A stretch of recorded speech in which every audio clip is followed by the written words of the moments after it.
Welcome to Thrissur Holmes. ഒരു 100 വർഷം പഴക്കമുള്ള ഒരു ട്രഡീഷണൽ നാലുകെട്ട് ശൈലിയിലുള്ള ഒരു വീട്, അതും തൃശ്ശൂർ വടക്കുന്നാഥന്റെ അടുത്ത്. വടക്കുന്നാഥനിലേക്ക് ഒരു വാക്കബിൾ ഡിസ്റ്റൻസ്, ഒരു 3/4 കിലോമീറ്റർ മാക്സിമം ഉണ്ടാവുള്ളൂ. ആ ഒരു വീടാണ് ഈ കാണുന്നത്. 10 സെന്റ് സ്ഥലത്ത് ഒരു 6 മുറികളോട് കൂടിയിട്ടുള്ള മച്ചും തട്ടും എല്ലാമുള്ള ഒരു വീടാണിത്. ഇവിടുത്തെ ഒരു ഫെയർ വാല്യൂ എന്ന് പറഞ്ഞാൽ ഒരു 42 ലക്ഷം രൂപയൊക്കെ ഉണ്ടാവും പെർ സെന്റിന് കേട്ടോ. നല്ലൊരു ഹെറിറ്റേജ് റിസോർട്ടിന് അല്ലെങ്കിൽ ഒരു ഹോട്ടലിന് പറ്റിയതാണ്. ആയുർവേദിക് റിസോർട്ടിനും പറ്റിയതായിട്ടുള്ള ആപ്റ്റായിട്ടുള്ള, ഇനി ആരെങ്കിലും ഒരു തറവാട് മോഹത്തിൽ താമസിക്കാനൊക്കെ ആഗ്രഹമുള്ളവർക്കും പറ്റിയൊരു വീടാണിത്. ഇതിന് ഉടമ ചോദിക്കുന്ന വില 27 ലക്ഷം പെർ സെന്റ് ആണ്. ഈ വീടൊന്നും നിങ്ങൾ കണ്ടു നോക്കുക.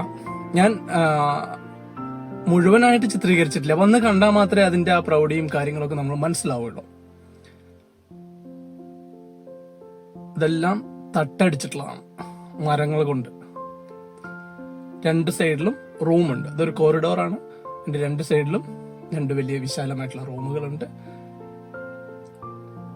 നമുക്കിത് എങ്ങനെ വേണമെങ്കിലും ഡിസൈൻ ചെയ്യാം. ഞാൻ പറഞ്ഞു, ഒരു റിസോർട്ടിന് ആപ്റ്റായിട്ടുള്ള അല്ലെങ്കിൽ ഒരു ഹോട്ടൽ ഹെറിറ്റേജ്, ഇത്തിരി വാക്കബിൾ ഡിസ്റ്റൻസ്, വടക്കുന്നതിലേക്ക് വളരെ വാക്കബിൾ ഡിസ്റ്റൻസ് എന്ന് പറയുമ്പോൾ അത് ഇത് തന്നെയാണല്ലോ. നമുക്ക് ഏറ്റവും ഇമ്പോർട്ടന്റ് ആയിട്ടുള്ള ഒരു കാര്യം കൂടി തന്നെയാണത്. നമുക്കൊന്ന് ചെറുതായിട്ടൊന്ന് മെയിൻ്റെനൻസ് ചെയ്തെടുക്കുക മാത്രമാണ് ഈ വേണ്ടത്. ഇതൊരു റൂമാണ്. 2 സൈഡിലും റൂമുണ്ട്. എല്ലാം തട്ടടിച്ചിട്ടുള്ളതാണ്. തട്ട് മാത്രമല്ല, ഈ തട്ടിന്റെ മുകളിൽ വേറെ 3 മുറികളും, താഴെ 3 മുറികളും, മുകളിലും 3 മുറികളും, അതിന് മുകളിലും മച്ചൊക്കെ ആയിട്ടുള്ള ഒരു ഗംഭീര വീട് തന്നെയാണ്. അപ്പൊ ജെന്യുവനായിട്ട് ആരെങ്കിലും മേടിക്കാൻ താല്പര്യമുള്ളവർ മാത്രം തൃശ്ശൂർ ഹോംസിന്റെ മുകളിലെ നമ്പറുമായി ബന്ധപ്പെടുക. വീടിനല്ല വാല്യൂ, അവിടുത്തെ ലാൻഡ് പ്രൈസ് ആണ്. 2 സൈഡിലും നമുക്ക് റോഡിന്റെ ആക്സസ് വരുന്നുണ്ട്. അതും ഒരു പ്ലസ് പോയിന്റ് തന്നെയാണ്. പിന്നെ അതുകൂടാതെ തൊട്ടടുത്ത് തന്നെ ഒരു 4 സെന്റ് സ്ഥലം കൂടി ഉണ്ട്. അതും വേണമെങ്കിൽ എടുക്കാവുന്നതാണ്.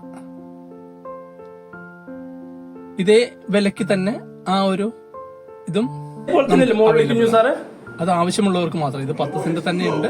പിന്നെ 4 സെന്റ് അഡീഷണൽ ആയി കിട്ടുമ്പോൾ എടുക്കാൻ പറ്റുന്നവരാണെങ്കിൽ അതുകൂടി എടുത്തു കഴിഞ്ഞാൽ കുറച്ചുകൂടി എല്ലാ കാര്യങ്ങളുമായി. ഇതാണത് ഉള്ളത്. ഇതിനെ കുറിച്ച് കൂടുതൽ എക്സ്പ്ലെയിൻ ചെയ്യാൻ പറ്റില്ല.